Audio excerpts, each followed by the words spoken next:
নমস্কার। আমরা কেন কষ্ট পাই সেটাই আজকের আলোচনা হবে।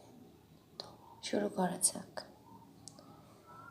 অন্যের প্রতি ধ্যান না দিয়ে নিজের উপর ধ্যান দিন, দেখবেন সত্যিই আপনার ভালো লাগবে। অন্যেরা কী করছে, কোন দিকে গ্রোথ করছে, কার সঙ্গে রিলেশানে আছে, তার সম্পর্ক কত ভালো হচ্ছে, এসব ছেড়ে দিন।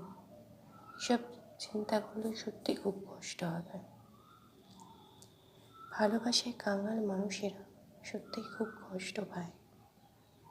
তাই অন্যকে ভালোবাসার আগে নিজেকে ভালোবাসুন, নিজেকে চিনুন, দেখবেন আর ঠকতে হবে না, আর কষ্ট পেতে হবে না।